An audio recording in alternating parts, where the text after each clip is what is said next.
Puedes imaginar a una madre viuda, Sofía, caminando con sus hijos a su lado, comprando una casa que toda la región juraba estaba profanada, no porque creyera en fantasmas, sino porque tenía más miedo al frío cortante de la meseta y al hambre que a lo sobrenatural. Ella llegó allí con 4 niños y ninguna esperanza tangible. Expulsada y traicionada por su propia familia política, todo lo que le quedaba era el recuerdo amargo del desprecio y la escritura arrugada de la hacienda del silencio perpetuo, una vasta propiedad abandonada que nadie en Guanajuato se atrevía a tocar. Para Sofía, aquella finca olvidada era la última oportunidad de que sus hijos tuvieran un techo, su única opción de sobrevivir. Pero en cuanto cruzó los portones de hierro oxidado, no sintió viento ni escuchó el canto de los pájaros, solo sintió la presión del silencio, un silencio antinatural, pesado, que parecía observarla, un silencio que vibraba, y fue en esa quietud que Sofía comprendió. La hacienda no estaba vacía, estaba esperando a alguien lo suficientemente desesperado para entrar y lo bastante frágil para ser quebrado. Lo que encontró allí dentro no era polvo ni abandono, sino algo vivo, enterrado en el tiempo, un lamento suplicando ser liberado. Si la historia de Sofía ya te pone la piel de gallina, imagina lo que ella descubrió. Dale un like y suscríbete, porque lo que esta madre desveló detrás de esos muros te hará cuestionar la fina línea entre el dolor, el miedo y la compasión. Y dime aquí en los comentarios, si tu única forma de salvar a tus hijos de la miseria fuera entrar en una hacienda que todos juran que está maldita, ¿tendrías el valor de hacerlo? El sol de finales de abril estaba alto y el polvo rojo de Guanajuato se pegaba a la falda negra de luto de Sofía, de 35 años, un duelo que cargaba tanto por su difunto esposo, Jorge, perdido en una mina, como por la vida que se le había escurrido entre los dedos. Apretó en el bolsillo las 3 antiguas onzas de oro que representaban el final de todo. El metal frío era un ancla diminuta en un océano de incertidumbre. Sus 4 hijos se aferraban a ella. Mateo, de 14 años, intentando ser el hombre de la casa. Lucía, de 6, con los ojos demasiado abiertos. Y los gemelos Miguel y Sara, de 3, ajenos al terror palpable de su madre. Acababa de firmar los papeles. Era la nueva propietaria de la Hacienda del Silencio Perpetuo, un nombre irónico para un lugar del que nadie en la comarca se atrevía a hablar después del crepúsculo. El notario don Anselmo, un hombre con ojos evasivos, nunca encontró los de Sofía, y le había advertido con una tos nerviosa que la propiedad tenía una historia de soledad, el eufemismo que usaban para describir desapariciones, familias que huían en mitad de la noche, dejando cenas servidas en la mesa, y el persistente, débil olor a humo de incienso que se filtraba de las paredes. Decían que la hacienda enloquecía a sus dueños, que susurros en latín antiguo se deslizaban por las rendijas. Pero Sofía ya no tenía el lujo de temer a los espectros. Su cuñado, Javier, tras la muerte de Jorge meses atrás, había confiscado sus tierras y la había echado a la calle con una crueldad que aún le dejaba un sabor a ceniza en la garganta, declarando que una viuda con 4 bocas era un ancla que hundiría su propio negocio. La compra de la hacienda, por tanto, no fue una elección, sino una rendición. Unas cuantas onzas de oro por un techo, por la oportunidad de que sus hijos no durmieran bajo el sereno, expuestos a las serpientes y al frío helado de la meseta. Los fantasmas, pensó Sofía mientras miraba la escritura, no podían ser peores que la avaricia y el hambre. El viaje hasta la hacienda fue la confirmación de su aislamiento. El carretero que aceptó llevarlos por una suma exorbitante ni siquiera detuvo por completo el vehículo. Redujo la marcha lo suficiente para que Sofía y los niños saltaran y luego azotó a las mulas para alejarse de allí antes de que el sol comenzara a descender, levantando una nube de polvo seco que los cubrió como si quisiera borrar su llegada. Allí estaban, solos. La hacienda se erguía contra el cielo grisáceo, no como una casa, sino como un esqueleto de adobe y piedra. Era una cicatriz de opulencia en un paisaje que solo entendía de nopales y polvo. Los gruesos muros de adobe estaban agrietados, las ventanas eran cuencas vacías de ojos rotos o tapiadas desde dentro. Y el silencio, un silencio antinatural, espeso, que envolvía la propiedad como algodón sucio. No cantaban cigarras ni zumbaban insectos. Era un silencio de tumba, profundo y expectante, como si el aire mismo estuviera conteniendo la respiración, a la espera. Lucía, de 6 años, fue la primera en hablar. Su vocecita apenas un hilo en la quietud. Mamá huele a viejo y a tristeza. Sofía, sintiendo el pánico subirle por el esófago como bilis fría, se agachó y forzó una sonrisa. Es solo una casa grande, mi vida. Está triste porque ha estado sola. Nosotros le daremos alegría. Pero sus manos temblaban mientras buscaba la pesada llave de hierro en su bolsillo. El portón de hierro forjado, cubierto de óxido y enredaderas muertas, protestó con un lamento metálico largo y agudo, un chirrido que pareció despertar algo en el interior. Los niños se encogieron y los gemelos comenzaron a llorar en voz baja, un llanto asustado que fue devorado instantáneamente por la atmósfera pesada. El interior era una agresión a los sentidos. El olor a moho, a encierro y a algo más, algo vagamente dulce y pútrido, como fruta podrida, la golpeó en la cara. Un vasto salón de recepción se abría ante ellos, oscuro y cavernoso. Muebles enormes de caoba, de estilos que Sofía no reconocía, estaban cubiertos por sábanas blancas que en la penumbra parecían mortajas cubriendo cuerpos en un velorio. El suelo de pesada piedra de cantera, agrietado en varios lugares, estaba helado bajo sus sandalias de cuero. La escala del lugar era opresiva, diseñada no para vivir, sino para empequeñecer a quien entrara. Cada paso que daban hacía eco, un sonido hueco que rebotaba en el techo alto y regresaba a ellos distorsionado y amplificado. Pero mientras Sofía avanzaba, su miedo comenzó a mezclarse con una inquietud diferente. El notario dijo que la hacienda llevaba décadas abandonada, pero el suelo de piedra, aunque frío y agrietado, estaba barrido. No había las capas de polvo y suciedad que uno esperaría. No había telarañas colgando de los candelabros.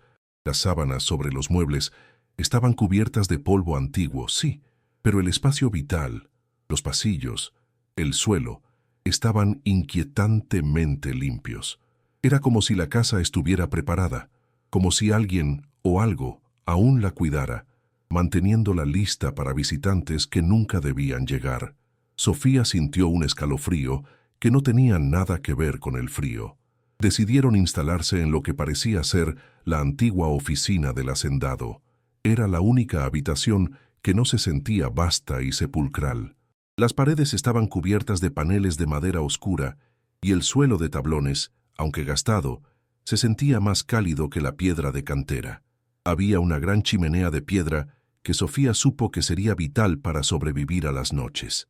Arrastró un pesado arcón de cedro frente a la puerta, una barricada improvisada que hizo poco para calmar el latido frenético de su corazón.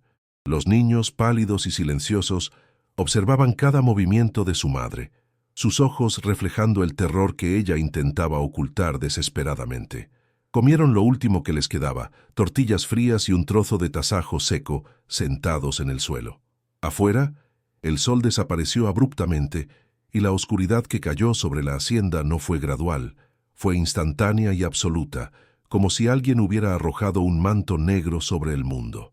Sofía encendió un trozo de vela de cera de abejas, su llama débil luchando contra las sombras que parecían moverse en las esquinas de la habitación, sombras que se alargaban y se retorcían como si tuvieran vida propia, ansiosas por reclamar el espacio. Esa primera noche fue cuando el terror mostró su verdadero rostro. Sofía acomodó a los niños en un nido improvisado de sábanas viejas sobre el suelo polvoriento. Ella se sentó con la espalda contra la pared, jurando que no cerraría los ojos. El cansancio, sin embargo, era un veneno pesado en sus venas y acabó cayendo en un sueño ligero y lleno de espinas. Fue un llanto lo que la despertó. No, primero fue la sensación de un llanto, una vibración aguda en el aire que su cuerpo de madre reconoció antes que sus oídos. Su corazón se detuvo. Abrió los ojos de golpe en la oscuridad casi total. El sonido era real. Era el llanto de un bebé, agudo, penetrante y cargado de una desesperación que helaba la sangre. Su primer instinto fue el pánico maternal. Miró frenéticamente a sus pies. Los gemelos y Lucía estaban profundamente dormidos. No eran ellos. El sonido venía de fuera de la oficina, de las profundidades de la hacienda. Se levantó, su cuerpo rígido de terror. El llanto continuaba, un sonido rítmico y desgarrador que parecía no tener fuente. Se acercó a la puerta atrancada y pegó la oreja a la madera. El sonido parecía venir de todas partes y de ninguna, filtrándose a través de las paredes, del suelo, como si la casa misma estuviera de luto. El llanto parecía estar arriba, en el segundo piso, en el ala norte, el ala que Sofía había sentido una repulsión instintiva por explorar. Mientras Sofía permanecía paralizada, decidiendo si era más peligroso investigar o quedarse allí, el llanto cesó. No se apagó gradualmente, se cortó abruptamente, como si una mano invisible hubiera sofocado la boca del bebé. El silencio que se precipitó para llenar el vacío fue 1000 veces peor. Era un silencio denso, pesado, un silencio que escuchaba. Los días siguientes se convirtieron en una tortura de tensión psicológica. Sofía intentaba desesperadamente crear una rutina, una burbuja de normalidad en medio de la opresión. La luz del día traía un alivio escaso. El sol parecía incapaz de penetrar la tristeza de la hacienda y los interiores permanecían en una penumbra perpetua. Su prioridad era encontrar agua. El pozo principal en el patio trasero era un círculo agrietado lleno de tierra seca. Esto la obligó a explorar. Dejó a los niños en la oficina, atrancando la puerta desde fuera, y avanzó por los pasillos helados. La hacienda era un laberinto de habitaciones muertas. Un salón de baile con un piano cubierto de polvo, comedores con sillas aún puestas alrededor de mesas para 20, dormitorios congelados en el tiempo, y en todas partes esa limpieza inquietante. Mientras avanzaba, las perturbaciones comenzaron. Juraría que había cerrado la pesada puerta de un pequeño cuarto de música con paneles de madera oscura. Sin embargo, al volver por el mismo pasillo una hora después, la encontró abierta de par en par, exhalando un olor a tabaco rancio y cuero podrido. Atribuyó la puerta abierta a una corriente de aire, aunque el aire en la mansión estaba muerto. Luego vino la desaparición de objetos. Sofía guardaba el medallón de plata de su difunto marido, envuelto en un pañuelo de lino en el estante de la chimenea de la oficina. Cuando fue a buscarlo para guardarlo en su bolsillo, ya no estaba. Buscó frenéticamente, acusando al estrés. Pensó que tal vez Lucía lo había tomado, pero la niña negó haberlo visto. Esa tarde, el terror se volvió más personal. Lucía soltó un grito desde el pasillo. Sofía corrió, el atizador de hierro en la mano, y encontró a la niña pálida señalando el suelo. Allí, en el centro exacto de una baldosa azul desgastada del corredor de piedra, estaba el medallón de plata de su padre. No estaba tirado. Estaba colocado brillando débilmente a la luz grisácea que entraba por un tragaluz sucio. Alguien o algo se lo estaba devolviendo. Le estaba demostrando que podía entrar y salir de su refugio a voluntad. Le estaba demostrando que no estaban solos y que el juego acababa de comenzar. La segunda noche fue peor. La anticipación era un nudo duro en el estómago de Sofía. Los niños lo sentían. Estaban pálidos, silenciosos, negándose a comer las últimas tortillas duras. No querían jugar. Solo se sentaban acurrucados, observando a su madre mientras revisaba la barricada una y otra vez. Afuera, el sol se hundió y la oscuridad cayó como un golpe. El silencio se espesó, cada crujido de la madera vieja sonando como un disparo. Y entonces, exactamente a la misma hora que la noche anterior, como una cita macabra, el llanto comenzó de nuevo. Esta vez no era distante. No venía del piso de arriba. El llanto del bebé, agudo y lleno de angustia, parecía venir de justo al otro lado de la puerta de la oficina. Era cercano, inmediato, y estaba acompañado por otro sonido, un sonido suave, rítmico, que Sofía tardó un segundo en identificar. Clac, clac, clac. Era el sonido de una mecedora. Alguien estaba justo al otro lado de la puerta, meciendo a un bebé que lloraba, en un pasillo que Sofía sabía que estaba vacío. Los gemelos comenzaron a llorar de miedo, su llanto real mezclándose con el lamento fantasmal del pasillo.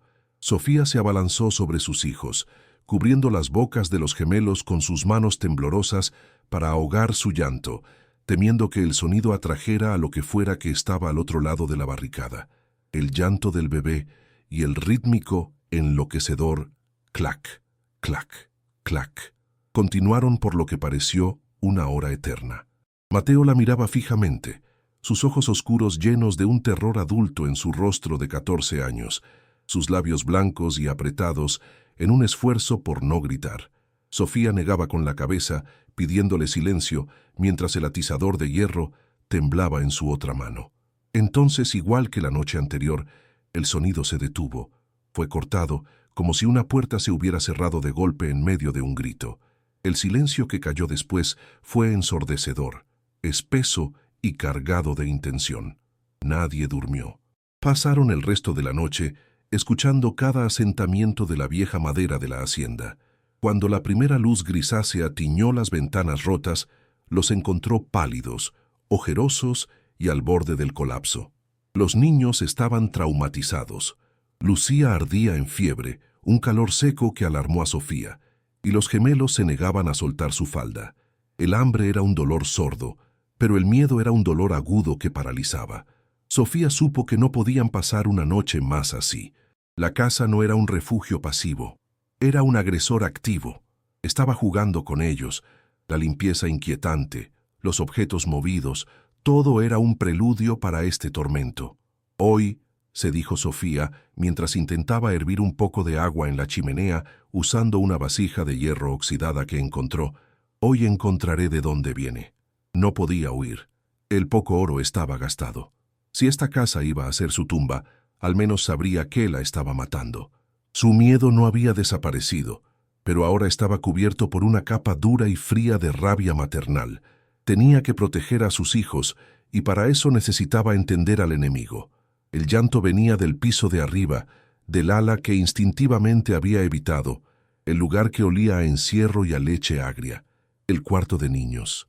Dejó a los niños en la oficina, esta vez atrancando la puerta desde dentro y dándole a Mateo instrucciones estrictas de no abrir por nada del mundo, sin importar lo que escuchara.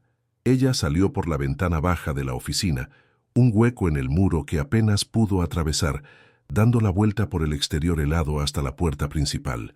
El gran salón de recepción estaba silencioso, observándola. La escalera principal, una curva de madera oscura y pesada, protestó bajo su peso, cada escalón un gemido. El aire en el segundo piso era notablemente más frío y el olor a moho se intensificaba, mezclándose con ese rastro débil, dulce y pútrido, el olor inconfundible de la enfermedad antigua. Siguió el pasillo, sus pasos amortiguados por una alfombra raída. La encontró al fondo del pasillo. La puerta estaba entreabierta. Era el cuarto de niños. Las paredes estaban pintadas con un vibrante mural pastoral, pero el tiempo y la humedad los habían transformado en figuras macabras. La pintura estaba descascarada, revelando el yeso gris de abajo como carne expuesta. La habitación estaba llena de juguetes rotos, bloques de letras esparcidos formando palabras sin sentido, una cuna vacía en el rincón y en el centro la pequeña mecedora de mimbre, ahora inmóvil. Sofía estaba intentando abrir una de las ventanas que había sido sellada con clavos gruesos y oxidados cuando un ruido la hizo saltar. El atizador listo. Mateo estaba en la puerta, pálido como un fantasma, pero con los puños apretados. «No voy a dejarte sola», susurró su voz temblando pero firme. Sofía cerró la puerta detrás de él, sintiéndose marginalmente más segura con su presencia. Mientras Sofía luchaba con la ventana, Mateo, el más observador, comenzó a tocar las paredes. «Mamá, la pared está floja aquí». Estaba tocando un pedazo del papel tapiz donde la pintura se había desprendido. Sofía se acercó. Mateo tenía razón. Detrás del trozo desprendido, el yeso no estaba firme. Parecía haber sido rellenado con prisa y nunca terminado. Sofía usó la punta del atizador que aún cargaba. El yeso cedió fácilmente, deshaciéndose en un polvo blanco y seco que olía a cal y a tiempo. Detrás no había ladrillo sino un pequeño hueco oscuro en el muro, apenas del tamaño de su puño. Un escalofrío recorrió a Sofía. No era un escondite para tesoros, era un escondite para secretos. Miró a Mateo, quien contuvo la respiración, y lentamente Sofía metió su mano temblorosa en la oscuridad fría y polvorienta del muro. Sus dedos rozaron algo pequeño y suave, envuelto en tela, y algo duro y afilado. Lo sacó. En la palma de su mano, bajo la luz gris del cuarto de niños, yacían los objetos.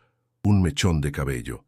Era cabello rubio fino, atado con una cinta esmeralda, ahora desvaída, y junto a él un solo diente de leche, diminuto, perlado, con la raíz aún manchada por un punto oscuro de sangre seca. Sofía ahogó un grito, llevándose la mano libre a la boca. Eran las reliquias de un niño, los tesoros sagrados que una madre guarda del crecimiento de su hijo. El mundo se inclinó bruscamente. Sofía tuvo que apoyarse contra la pared macabra del mural, sintiendo que el aire le faltaba. Su terror a lo sobrenatural, a los fantasmas vengativos, a la maldición de la que hablaba el notario, se disolvió instantáneamente, reemplazado por algo infinitamente más pesado, una tristeza tangible, humana. Esto no era una entidad maligna, era una tragedia, era el dolor de una madre tan profundo, tan insoportable, que se había grabado en las paredes, en el aire, en el silencio mismo de la casa. El llanto que escuchaba no era una amenaza, era un eco, el eco de un corazón roto, atrapado en el tiempo. Esa noche, cuando la oscuridad regresó, el llanto volvió, pero era diferente. Ya no era agudo ni desesperado, ya no estaba en la puerta de la oficina. Era un lamento débil, casi suplicante, un gemido suave que apenas rompía el silencio. Ya no venía del cuarto de niños, venía de mucho más lejos, de un ala de la casa que Sofía había visto clausurada, un pasillo bloqueado por tablas al otro lado del segundo piso. El descubrimiento del mechón de cabello y el diente combinado con este nuevo llanto lastimero le dio a Sofía un valor que no sabía que poseía. No era miedo lo que sentía ahora, era una compasión desgarradora. Agarró el pesado candelabro de bronce. «Mateo, atranca la puerta detrás de mí. No salgas por nada». Armada con el candelabro y el pesado atizador de hierro, Sofía se movió por el pasillo.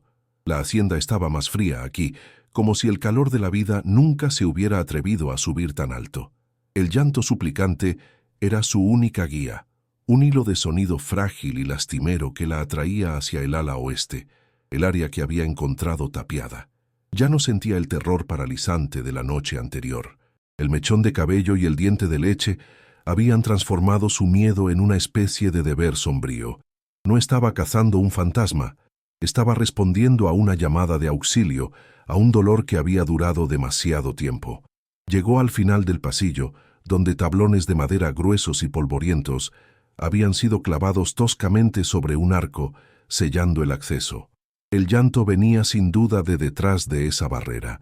Sofía apoyó el candelabro en el suelo, la llama proyectando sombras danzantes que parecían garras en las paredes. Usó el atizador como palanca, encajando la punta de hierro entre el marco del arco y el primer tablón. Hizo palanca con todo el peso de su cuerpo exhausto. La madera vieja gimió. Las cabezas oxidadas de los clavos se resistieron. El sonido del metal contra la madera resonó por el pasillo. Adentro, el llanto se detuvo abruptamente, reemplazado por un silencio expectante y aterrorizado. Esto le dio a Sofía una nueva oleada de fuerza. Volvió a hacer palanca, esta vez con un gruñido de esfuerzo, y el tablón superior se partió con un crujido seco, cayendo al suelo con un estruendo que levantó una nube de polvo antiguo. El olor la golpeó antes de que pudiera quitar el segundo tablón. Era el olor que había percibido vagamente antes, ahora concentrado y abrumador.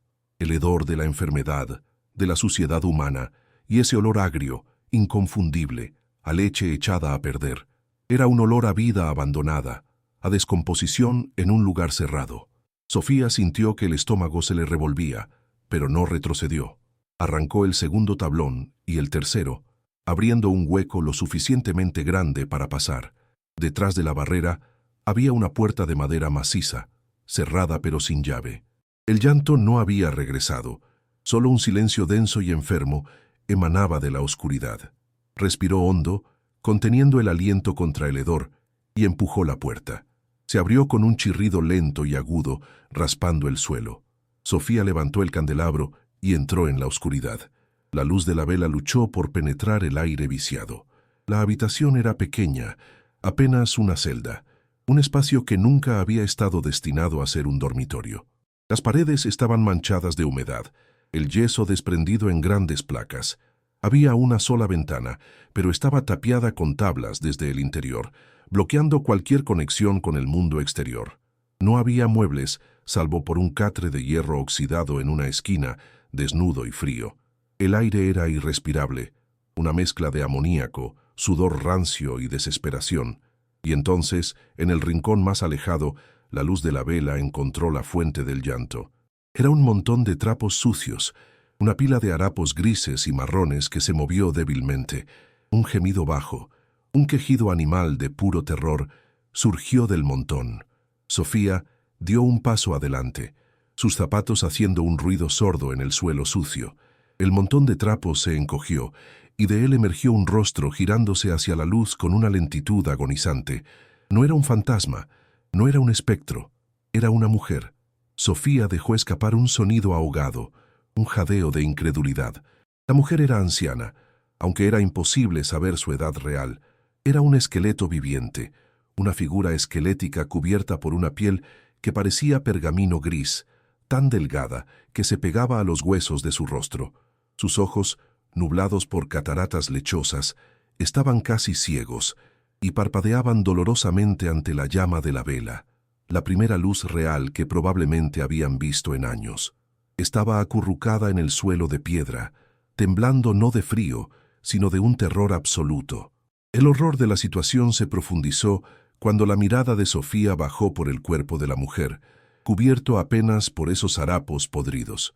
Su tobillo increíblemente delgado estaba rodeado por un grillete de hierro pesado y oxidado. Una cadena gruesa y corta salía del grillete y estaba asegurada a un pesado anillo de hierro atornillado directamente a los bloques de piedra de la pared de la hacienda. No era una invitada, no era una ermitaña, era una prisionera. Había estado encadenada en esa habitación oscura como un animal, mientras generaciones de familias huían de los sonidos que ella hacía, de los fantasmas que no eran más que su propio sufrimiento. El corazón de Sofía no se heló de miedo, se heló de una incredulidad furiosa. Esto no era una maldición sobrenatural, esto era una atrocidad humana, esto era un acto de una crueldad tan metódica y profunda que la mente de Sofía no podía comprenderlo. La maldición de la hacienda del silencio perpetuo era esto: una mujer enterrada viva, abandonada por su propia familia, dejada atrás para que su locura y su dolor se filtraran por las paredes. El llanto del bebé no era un fantasma, era el lamento roto de esta mujer, el único sonido que su mente destrozada podía producir. La anciana, ajena al impacto que estaba causando, comenzó a balbucear incoherencias, sonidos guturales de miedo mientras intentaba arrastrarse más hacia el rincón, pero la cadena la detuvo con un tirón metálico, y mientras se movía, Sofía vio lo que la mujer protegía. Se aferraba con una fuerza desesperada a un pequeño bulto de trapos, una imitación burda de un bebé envuelto. Lo mecía rítmicamente contra su pecho hundido, susurrándole palabras rotas e incomprensibles, protegiéndolo de la luz, el único anclaje que le quedaba a su razón perdida. La escena rompió algo dentro de Sofía. El miedo se desvaneció por completo, reemplazado por una oleada de compasión tan feroz que era casi violenta. Vio en esa mujer no un monstruo, sino una versión extrema de sí misma, una madre abandonada aferrándose a la memoria de lo que amaba. Se arrodilló lentamente, bajando el candelabro para no asustarla más. «No, no te haré daño», susurró Sofía, su voz quebrándose. «¿Cómo te llamas?». La mujer solo gimió y apretó más fuerte su bulto de trapos, comenzando a mecerse más rápido, el sonido de la cadena contra la piedra llenando la habitación helada.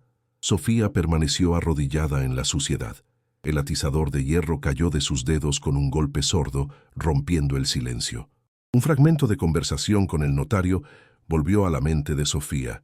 La familia original huyó, todos muertos o desaparecidos, hasta la pobre Remedios, la hermana menor, que decían que murió joven.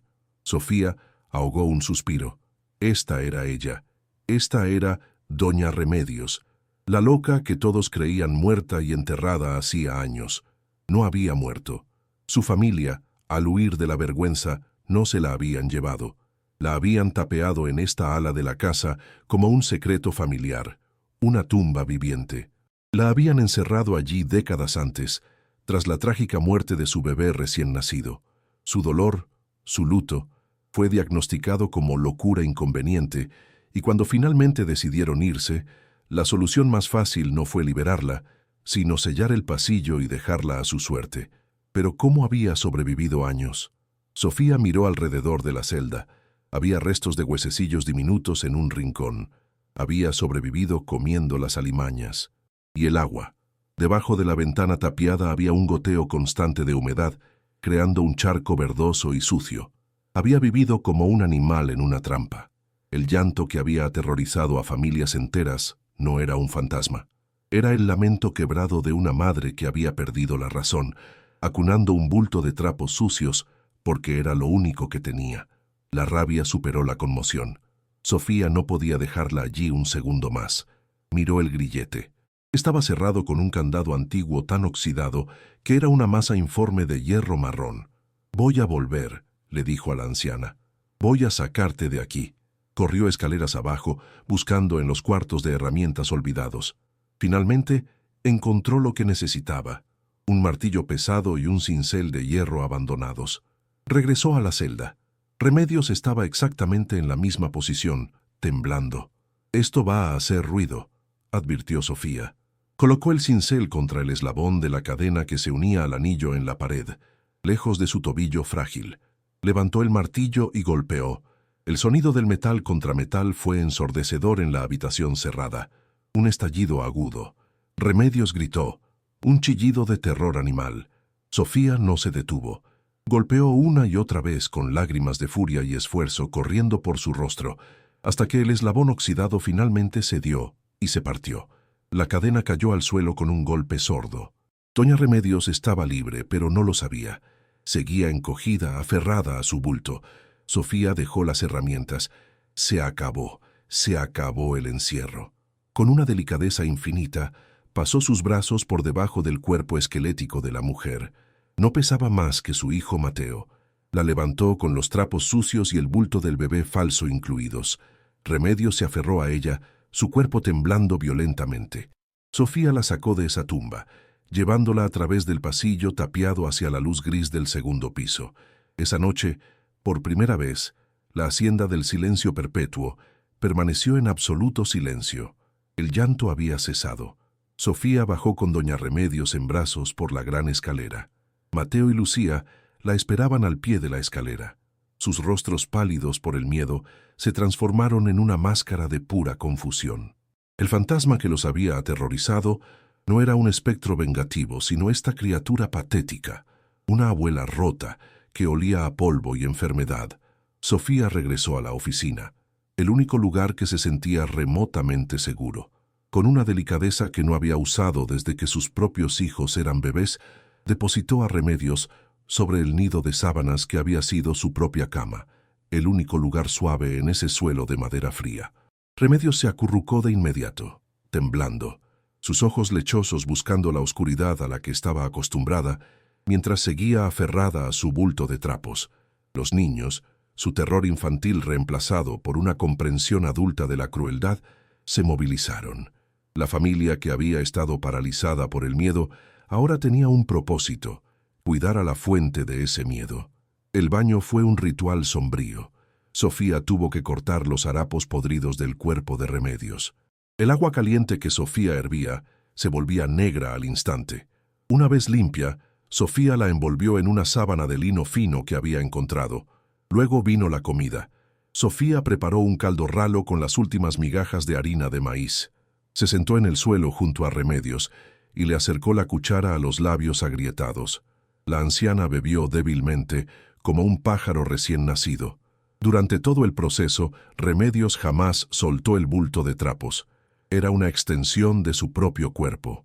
Cuando Sofía intentó tomarlo suavemente para limpiarlo, Remedios emitió un chillido tan agudo, tan lleno de pérdida primordial, que heló a Sofía hasta los huesos. A este no. Era su bebé.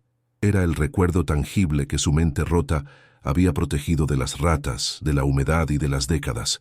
Pasaron 3 días, pero era evidente que Remedios se estaba apagando. La liberación había llegado demasiado tarde.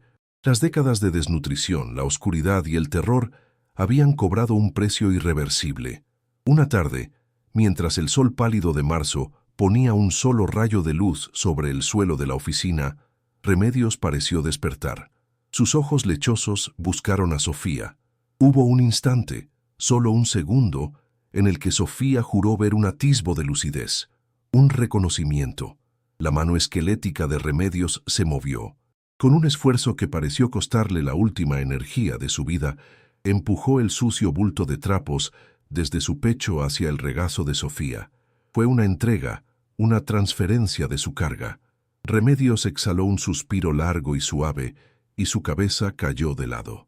Sofía se quedó inmóvil, las lágrimas corriendo por sus mejillas. El silencio en la habitación era ahora absoluto, pero pacífico. Doña Remedios se había ido, liberada por fin. Sofía miró el bulto en su regazo. Era sorprendentemente pesado. Con manos temblorosas, sabiendo que estaba profanando el único tesoro de la anciana, Sofía comenzó a deshacer las costuras sucias. El bulto estaba cosido con un hilo grueso que al limpiarlo reveló un brillo metálico. Era hilo de oro. Dentro no había más trapos. Había una bolsa de terciopelo desvaído, y dentro de ella, envueltos en lo que parecía ser el gorrito de bautizo del bebé, estaban los objetos fríos, pesados y duros. Eran las joyas de la familia. Rubíes oscuros como sangre coagulada, collares de perlas y broches de oro macizo, una fortuna que desafiaba la imaginación. Este era el legado del bebé perdido, el tesoro que Remedios había protegido con su vida y su cordura. El bulto de trapos, ese bebé sustituto, había guardado el secreto de la casa todo el tiempo. El eco que atormentaba los pasillos no era un fantasma, era el lamento quebrado de una madre encadenada a su dolor y a su tesoro. La tentación era abrumadora. Podía tomar las joyas, despertar a sus hijos y caminar de regreso a la comarca. Podía comprar pasajes a la Ciudad de México, comenzar de nuevo. Podía huir de esa casa de pesadillas y nunca mirar atrás. Era la opción lógica. Pero cuando Sofía miró hacia la hacienda, que ahora se alzaba silenciosa contra el cielo, no pudo moverse. Huir se sentía como una traición. Se sentiría como lo que la otra familia había hecho, tomar lo que querían y abandonar a Remedios. La casa ya no era un monstruo, era una víctima al igual que Remedios. Era una estructura que había sido testigo de una crueldad inimaginable. Sofía, la viuda que nadie quería, se dio cuenta de que compartía un vínculo con esa casa. Ambas habían sido descartadas. Miró a sus hijos durmiendo. Por primera vez, dormían sin miedo. Irónicamente, el lugar más aterrador de Guanajuato se había convertido en el único lugar del mundo donde estaban a salvo.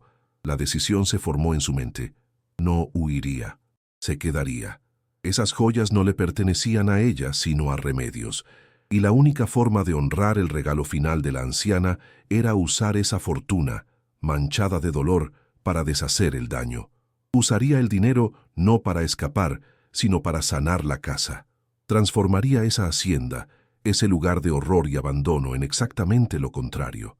Si la casa había sido una prisión para una madre abandonada, ella la convertiría en un refugio para todas las madres abandonadas. Un lugar donde ninguna mujer, ninguna viuda, ningún niño huérfano volvería a ser dejado atrás, encadenado en la oscuridad por la conveniencia de otros. Su primer acto no fue vender un rubí. Fue un acto de supervivencia y decencia. El pozo principal estaba seco, pero tras una búsqueda desesperada en el patio de servicio, encontró una vieja cisterna de piedra casi oculta bajo enredaderas muertas. El agua estaba estancada, con un tinte verdoso, pero era agua. Con la ayuda de Mateo, encendió un fuego en la gran chimenea de la cocina principal, un monstruo de piedra y hierro que no se había usado en medio siglo. Pasaron el día hirviendo agua, llenando cada cántaro y vasija que encontraron. Era una labor agotadora, pero el sonido del fuego crepitando y el vapor que se elevaba eran los primeros sonidos de vida real en esa hacienda. Al día siguiente, Sofía supo que necesitaba suministros. Necesitaba comida real. Ocultó la bolsa de terciopelo con la fortuna de Remedios bajo una losa suelta del suelo de la oficina, pero guardó un solo rubí, uno pequeño, escondiéndolo en la costura de su falda raída. Dejó a Mateo a cargo con instrucciones estrictas. El viaje a pie de regreso a la comarca fue una inversión de su llegada. Ya no era la viuda desamparada que huía, era una mujer con un secreto peligroso. La joya se sentía como una brasa ardiente contra su piel, un peso tanto de esperanza como de terror. Llegó a la comarca cubierta de polvo. No fue al notario, fue al único lugar que comerciaba con secretos, un viejo, platero y prestamista llamado Don Tadeo. Entró en la tienda oscura que olía a polvo de oro y aceite de maquinaria. Don Tadeo la miró por encima de sus lentes con desdén. Sofía desenvolvió el rubí y lo puso en el mostrador sin decir palabra. El joyero tomó la piedra, la llevó a su lupa y su respiración se detuvo por un segundo. Le ofreció una fracción miserable de su valor, una suma que, sin embargo, hizo que las manos de Sofía temblaran. Era más dinero del que había visto en toda su vida. Salió de la tienda con los billetes apretados, sintiendo la mirada codiciosa del viejo clavada en su espalda. Con el dinero Sofía compró vida. Sacos de harina, frijoles, maíz, carne seca, jabón, hilo y, lo más importante, herramientas. Compró clavos, un martillo y palas. Contrató al mismo carretero que la había abandonado días atrás. La viuda de la casa no solo había sobrevivido, sino que estaba prosperando. El miedo en sus ojos fue reemplazado por la codicia y la curiosidad. La llegada a la hacienda fue un triunfo. Los niños salieron corriendo cuando vieron la carreta cargada. Sus gritos no eran de miedo sino de alegría. Esa noche comieron un guiso espeso de carne seca y frijoles, el olor del ajo y la cebolla friéndose llenando el gran salón, ahuyentando el último rastro del olor a enfermedad de Remedios. Los días siguientes fueron una ráfaga de actividad. El sonido del martillo de Sofía contra los clavos reemplazó el eco del llanto. Repararon los agujeros más grandes del techo, reemplazaron las tablas podridas del porche y sellaron las ventanas rotas. Sofía derribó la puerta tapiada de la celda de Remedios, arrancando los últimos vestigios de su prisión, y dejó que el sol inundara ese pasillo oscuro. La casa parecía respirar aliviada. Lucía y los gemelos tenían una tarea: limpiar. Sacaron las sábanas que cubrían los muebles como mortajas y las llevaron al sol. El patio se llenó de fantasmas blancos, ondeando al viento mientras los niños las golpeaban con varas. Mientras trabajaba, el plan se solidificaba. Esta casa no era para ella, era para ellas. Vendería las joyas una por una, discretamente en diferentes pueblos, traería más suministros, repararía el pozo, pero no lo haría sola. Recordó a otras mujeres en la comarca, otras viudas, otras madres solteras despreciadas por sus familias. Iría a buscarlas. La hacienda del silencio perpetuo no sería un refugio solo para su familia. Sería un refugio para todas las que habían sido dejadas atrás, construido sobre la memoria de Remedios y financiado por las joyas que ella había protegido. Sofía sabía que no podía vender la fortuna en la misma comarca. Dejar la hacienda se convirtió en un nuevo tipo de terror. Ahora no temía a los espectros, temía a los hombres vivos.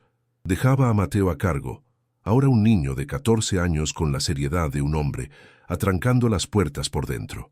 Sofía realizaba viajes largos y peligrosos a otras ciudades, a Zacatecas o Querétaro disfrazada de campesina, vendiendo una sola piedra a la vez. Cada viaje era una agonía de paranoia, temiendo a los bandidos del camino y a los joyeros codiciosos, pero regresaba cada vez, su falda pesando con monedas de oro y plata, el capital para construir su imposible santuario. Con el dinero asegurado, comenzó la verdadera misión. Encontró a la primera en la plaza de la comarca, una mujer joven llamada Esperanza, acurrucada contra la pared de la iglesia con un bebé recién nacido, temblando de frío en sus brazos. Su esposo había muerto en la mina, y su familia política la había echado. Sofía la reconoció. Vio la misma desesperación que ella había sentido. Se acercó no como una salvadora, sino como una igual. «Tengo un techo», le dijo en voz baja. «Hay comida caliente y trabajo. ¿Vienes?» Esperanza la miró incrédula y asintió. La segunda fue una anciana, doña Clara, a quien encontró mendigando pan. Su hijo la había abandonado, considerándola una carga inútil. Sus ojos, nublados como los de Remedios, se llenaron de lágrimas cuando Sofía le ofreció un lugar. Contrató la misma carreta, pero esta vez el viaje fue ruidoso. Esperanza lloraba en silencio agradecida y doña Clara tarareaba, su voz cascada llenando el vacío. La hacienda del silencio perpetuo cambió fundamentalmente esa noche. Por primera vez en medio siglo, la casa albergaba vida que no estaba encadenada. El llanto que se escuchó esa noche no fue un eco de dolor. Fue el llanto real del bebé de Esperanza, y fue seguido por el sonido de Sofía consolándola y el arrullo de doña Clara. El silencio antinatural había sido vencido. En 6 meses, la noticia se esparció por los rincones oscuros de la región. Había un lugar, la vieja hacienda, que ya no estaba maldita, dirigida por la viuda, como empezaron a llamar a Sofía. Llegaron más. Una mujer llamada Isabel que huía de un marido golpeador, 2 niñas huérfanas. La mansión, con sus docenas de habitaciones, tenía espacio. Sofía usó la fortuna de Remedios para comprar vacas lecheras, gallinas, semillas. El vasto terreno, antes seco y estéril, se convirtió en un huerto próspero. La casa se convirtió en una colmena de actividad. Sofía organizó el refugio no como una caridad, sino como una cooperativa. Cada mujer tenía un papel vital. La gran mesa del comedor principal, antes lista para fantasmas, ahora se llenaba cada noche con 10, 12, 15 mujeres y niños comiendo juntos, sus voces y risas haciendo eco en el salón. Sofía se transformó. La viuda asustada que había comprado la casa por un puñado de oro desapareció. En su lugar surgió una líder silenciosa pero formidable. Sus manos antes suaves ahora estaban callosas por el martillo y la pala. No era una santa, era una estratega, invirtiendo cada peso de las joyas en la autosuficiencia de la casa. El mundo exterior no supo qué hacer con ellas. Se volvió un lugar de mayor especulación que antes. Los hombres de la comarca esparcían rumores. Decían que era un convento de brujas. Una vez don Anselmo, el notario, vino a investigar, buscando una forma de reclamar la propiedad. Fue recibido en la puerta no por una viuda temblorosa, sino por 10 mujeres de pie en silencio, con Sofía al frente. Se fue sin decir palabra. La restauración más importante fue la del ala oeste. La celda donde Remedios había estado encadenada no fue destruida. Sofía la limpió, la blanqueó y la convirtió en una pequeña capilla, un lugar de silencio, pero ahora un silencio de paz. El anillo de hierro en la pared permaneció, pero ahora siempre tenía una vela encendida frente a él. La mecedora del cuarto de niños fue bajada al porche principal, donde las abuelas del refugio arrullaban a los nuevos bebés. El lugar del mayor dolor de Remedios se convirtió en el lugar de la mayor alegría de la casa. Una noche, 1 año después de su llegada, Sofía estaba de pie en el pasillo del segundo piso. La casa estaba viva. Se oían risas desde la cocina, el llanto saludable de un bebé siendo atendido, el sonido de Lucía leyendo en voz alta a los gemelos en la biblioteca. La casa que había comprado por desesperación se había convertido en un símbolo de esperanza, un testimonio de que la peor crueldad humana podía ser respondida con la más feroz compasión. Los años pasaron. Sofía usó la última pieza de la fortuna de Remedios para comprar la escritura de la casa a nombre de una fundación comunitaria, asegurando que ninguna mujer pudiera ser desalojada. El dinero manchado por la codicia que había aprisionado a Remedios fue lavado por completo por el propósito que Sofía le dio.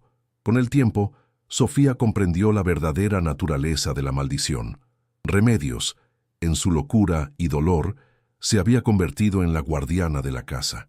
Su llanto y el terror que inspiraba eran un escudo que mantenía alejados a los buscadores de tesoros, a los parientes codiciosos. El lamento de Remedios había protegido la casa, esperando no a un salvador, sino a alguien que entendiera su dolor. Había estado esperando a otra madre, a alguien que en lugar de huir del llanto, corriera hacia él. Sofía no solo había liberado a Remedios, Remedios la había estado esperando para entregarle su legado. Doña Sofía, la viuda que nadie quería, se convirtió en la leyenda, la protectora de todos aquellos que, como ella y como la trágica Remedios, habían sido dejados atrás por un mundo que no tenía piedad. Y tú, que has escuchado el valor de Sofía, si el coraje de Sofía para enfrentar el dolor humano te ha tocado el alma, no te vayas en silencio. Suscríbete y comparte tu propia historia. ¿Alguna vez has tenido que convertir una ruina emocional en tu refugio? Cuéntanos en los comentarios.